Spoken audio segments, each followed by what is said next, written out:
Hello, I'm happy that you're back, and I'm happy to be back. As you know, this course is called Social Entrepreneurship, a Grassroots Revolution. And what I'd like to talk about today is some model social entrepreneurship projects. And I have 4 of those.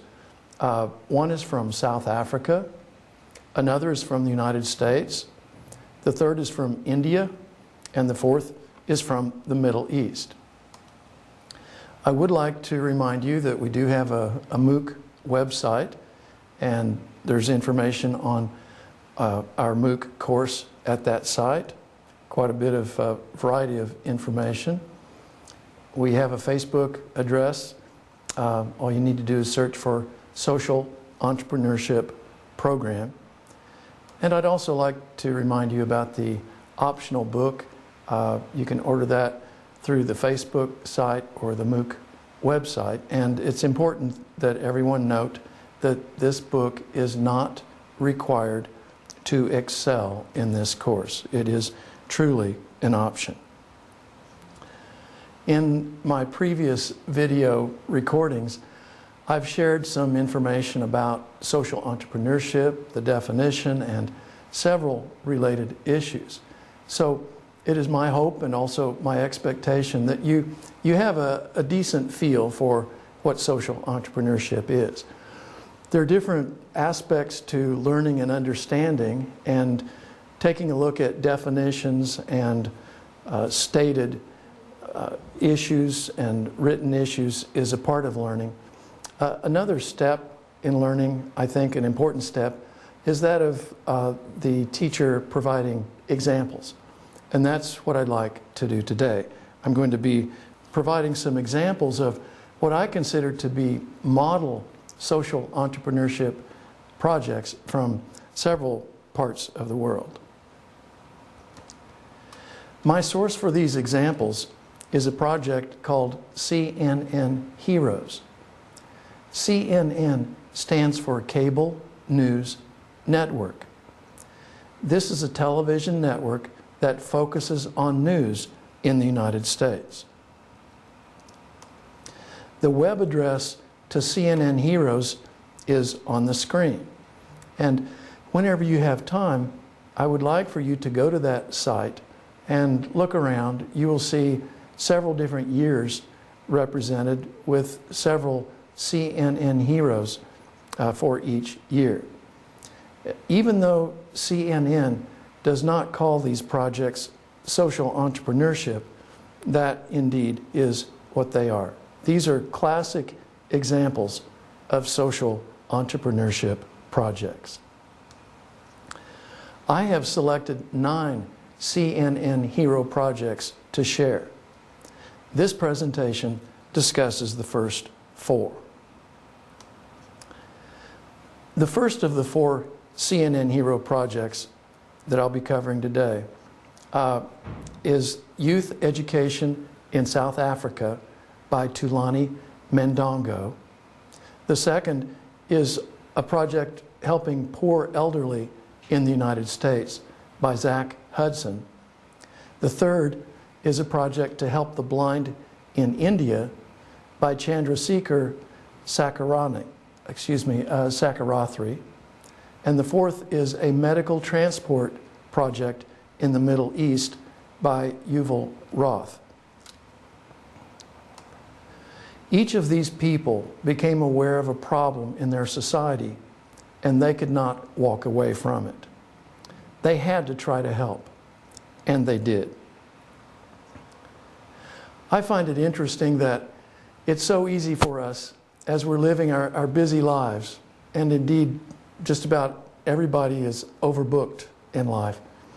I find it interesting that as we're living our busy lives, that it's so easy for us not to see some of the things that are around us. It reminds me a little bit of Anne Mollum. You may recall from an earlier video recording I mentioned Anne, her project. She's the long-distance runner who was running by a homeless shelter for men many times I think she saw that homeless shelter, but she didn't see how to help until one day an idea came to her. And my point here is that it's that way for, I think, maybe most of us, even though we might not be long-distance runners and we might not literally be running through our community. But figuratively, most of us are running through our communities, and sometimes it's difficult to see the problems, and even when we see the problems, sometimes it's very difficult to figure out how in the world can we, as one person, help. But indeed, the problems are there, and the general answer to how can we help is innovation. Sometimes having that innovative idea is difficult. So the first project I'd like to take a look at is youth education in South Africa. And here are some of the key points about this project. There are about 40,000 people in a slum in Kliptown, South Africa. About 10,000 of these are children. There are many problems in the slum, including crime, unemployment, and school dropouts. Thulani Mandongo helped start the Kliptown Youth Program to provide intensive tutoring to help the youth graduate from high school. And it's interesting that some have even been able to go on to a university. 400 students are in the program, and they receive 2 meals a day, a school uniform, tutoring, and much encouragement. On Fridays and Saturdays, fun activities are organized, such as sports, drumming, and dancing. The program has a library and 300 donated laptops with access to the internet. There is a Kliptown helping Kliptown orientation, a belief that each student who succeeds will help their family and others in the community. So here are some points from this project that attract my attention. One is that Thulani is from the area. He was raised in Kliptown. And so he knows the situation, and in a sense his project is about something that he has been familiar with. And that's a strength for any social entrepreneurship program. One of the principles that we should try to follow whenever we can is do what we know. And Thulani knows this area, and he knows these people. Another very interesting point to me about this project is that the problems in the slum are tremendous. 40,000 people in the slum. So this is a huge problem. What Thulani has done is he's picked a small piece, and he's created something that's workable, and he's trying to solve a small piece of the big problem. I think there's a lesson there for all of us. Sometimes, I know in my life, and probably in yours also, I see a problem and it seems so big, and I think, how in the world can I help with that problem? And somehow I'm able to walk away from it because of maybe of its size. But so here's a lesson for us. When we're confronted with a huge problem, it might be possible just to take a piece of it, carve out a piece that is workable, and we might be able to make a difference that way. Another part of this project that I find to be interesting is certainly there would be extremely strong community support for this project. Both the people in the Kliptown slum as well as the people in Kliptown who are not living in the slum. And an additional point that attracts my attention is that this is a fairly simple project. The children are attending school that is not a part of this project. This project involves intensive tutoring and some other assistance. So structurally, this is fairly simple, and I view that as a strength of this project. The next classic illustration of a good social entrepreneurship project that I'd like to share is a project involving helping poor elderly in the United States. And Zach Hudson is the person who started this. And here are some of the key points about this project. Zach Hudson was raised mainly by his grandparents and a great-grandmother. And he believes that what he's doing by helping poor elderly today is giving back to old people who helped him so much. Zach is a community police officer in Florida, and he sees many problems seniors experience. He started Seniors Intervention Group to help.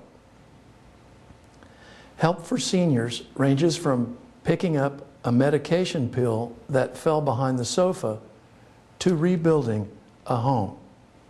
So these are quite diverse types of activities that are a part of this project. This project sometimes saves lives. The simple act of an 80-year-old standing on a step stool to change a light bulb could result in a fall and death. Help with the cost of food is sometimes provided. Seniors who had to sometimes choose between food and medication can now have both. And another important point is that many community organizations provide volunteers to help, totaling several hundred volunteers.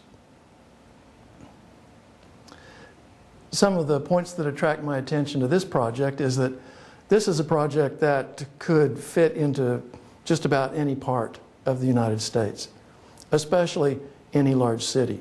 There are going to be elderly people who are in need, similar to the people that Zach is helping. Another very important point about this is there's extremely strong community collaboration and assistance, with many community organizations supporting this and providing, it's amazing, hundreds of volunteers. Another interesting point to me is the range of services. If a senior citizen needs help for 5 minutes in the home, then they can ask for help from Zach and the people in his project. If they need help refurbishing their house, which could take weeks or months, that's also a possible project for this effort. So the range of activities is extremely wide. Another point that attracts my attention is that this also is a fairly simple project. I like simplicity in projects. I view simplicity to be a strength. And so the structural part of this project involves identifying needs in the community and then finding people who are willing to help them. It's not expensive, it's not highly bureaucratic. I like the simplicity of it. Another point I like about this project is that Zach, the person who started this project, he's giving back. He greatly appreciated what his grandparents and great-grandmother did raising him. And I think it's pretty neat that he's wanting to give back to older people. The next project is a project to help the blind in India. Chandrasekhar, Sankurathri in India. And here are some of the key points about this project.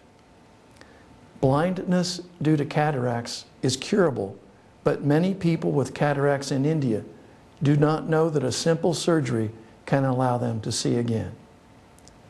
Since 1993, Chandrasekhar's eye hospital has performed more than 137,000 cataract surgeries, and this is significant, about 90% have been free.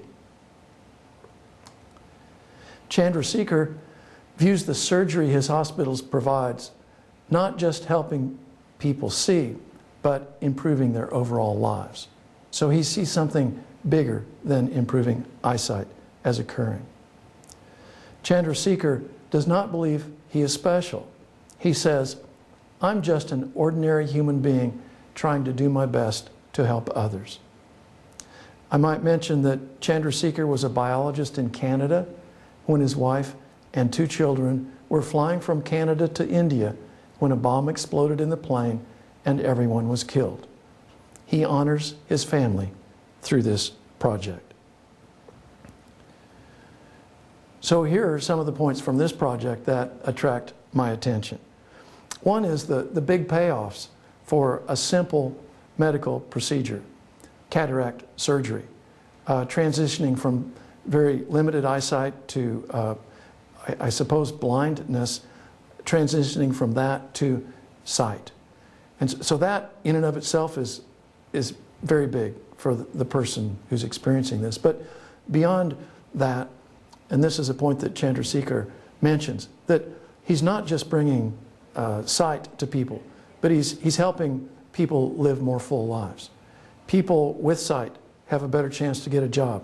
People with sight can raise children better. Another interesting point to this is the number of surgeries. 137,000. Significant good has been done and in all likelihood will continue. I'm also impressed with the humility of Chandrasekhar. He does not view himself as special. Another point that attracts my attention is how big this project is, how expensive this project is, and how complex this project is. Chandrasekhar actually started an eye hospital. And so in contrast to the last couple of projects I've mentioned that I've applauded because they've been simple, I do need to mention this one is complex and expensive. This issue is simply one of the dimensions that makes it more difficult for startup. But it's clear that Chandrasekhar has been successful even though this is a big and complex project. The next project that I'd like to talk about, and this will be the last one in this presentation, is a medical transport system in the Middle East. And Yuval Roth is the originator of this project. Some of the key points for this project are the following. This project helps people receive life-saving health care. Palestinians are transported from the West Bank into Israel to receive medical care not available in the West Bank. 200 volunteer drivers donate their time and vehicles. Gas money is from financial donations, but the drivers donate the rest. The name of Yuval's group translates on the road to recovery. There are 200 volunteers who drove about 55,000 miles in 2010. Hundreds of Palestinians have been helped. Yuval believes he is helping Israelis and Palestinians become closer. Yuval is Israeli, while the people being helped are Palestinian. Yuval is serving some of the needs of a category of people which has historically been hostile to Israelis. Yuval started this project as a way of dealing with his brother being killed by Hamas, a sometimes violent organization that attacks Israelis.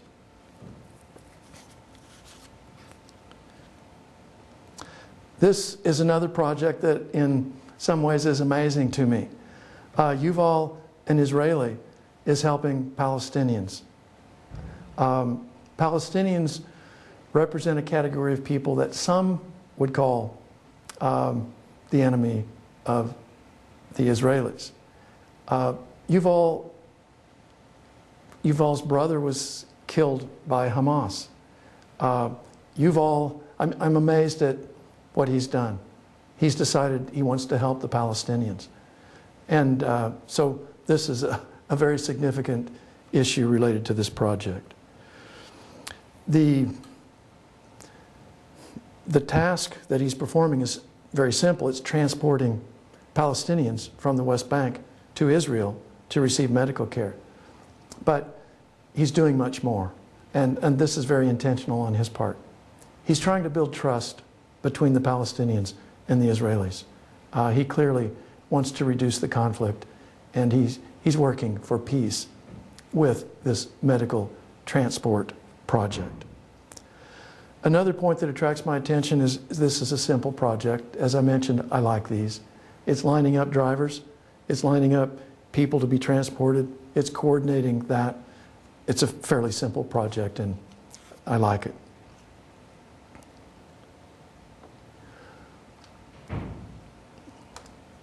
I'd like to reflect briefly on these projects.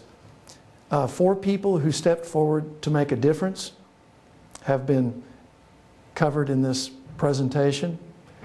These people did not seek attention. They sought to help others. Their commitment took them to these projects. I think it might be true that true heroes don't seek attention. I greatly appreciate the work that these social entrepreneurs have done. I believe they provide great models for us. In my next presentation, I have 5 other examples of projects that I think serve as good models, and I look forward to making that presentation as well. Thank you for being here.